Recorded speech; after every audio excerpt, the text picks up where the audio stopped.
Well, good morning from beautiful sunny Sedona. It's a lovely spring day here. Ready for our April market update. Before we do that, just want to make sure so you can put a face to the name. If you when you talk to somebody in the member of the buyer brokers team. First, my lovely wife Michelle. Hi, this is Michelle from beautiful Sedona. And Terry McMahon, my assistant and transaction coordinator and woman of all trades. Well, the results are in for the market report for the first quarter of this year. And what we're seeing basically is a continuation of a trend that began in earnest about this time last year. We saw a significant jump in sales in the second quarter that continued as stronger as the year went on, and obviously continued on into this year, because right now, compared to the first quarter of 2009, the number of single-family home sales has doubled in this year compared to last year.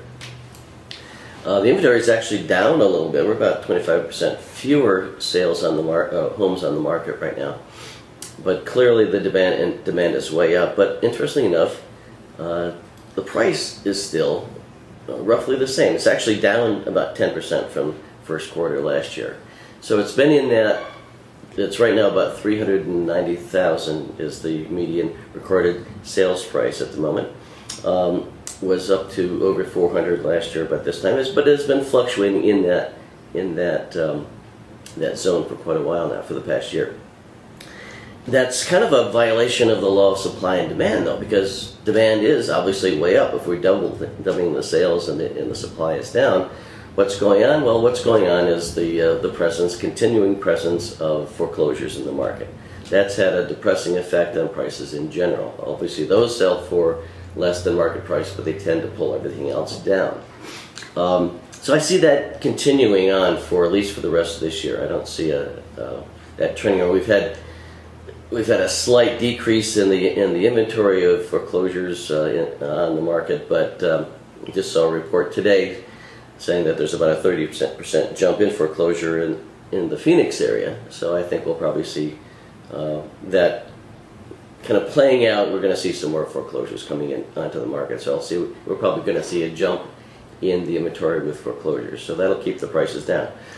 Great news if you're a buyer. Not such great news if you're a seller. But then again, at least if you're a seller, you can take some comfort in the fact that there's a much better chance that you're going to sell your property, but probably not for what you were hoping to get for it.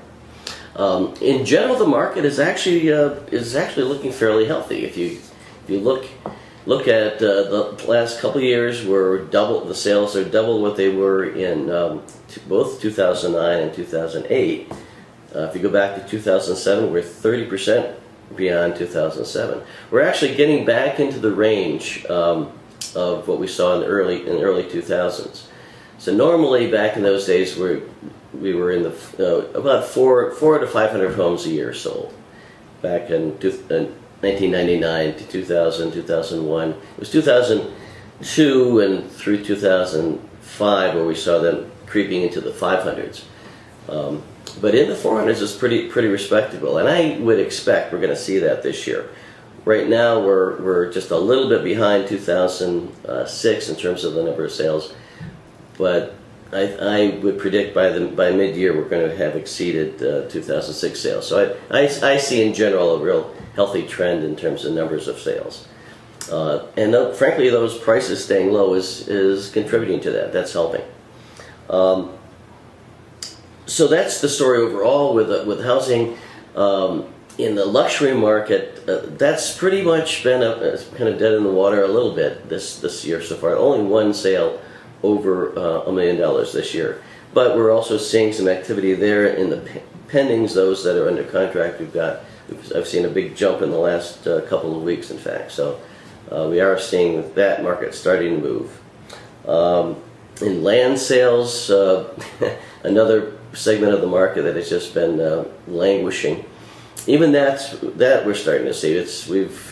Nothing's happened there in the last 3 years, and now suddenly we're starting to see some activity in the land sales. So we are seeing that swing back to people who are now considering considering land because the prices have gotten down so low, and the cost of building is actually off a bit. So now that is an option for people that wasn't there before. It was always almost a truism, has been a truism for the last 2 or 3 years, that it's cheaper to buy something that's already built than buy land and build.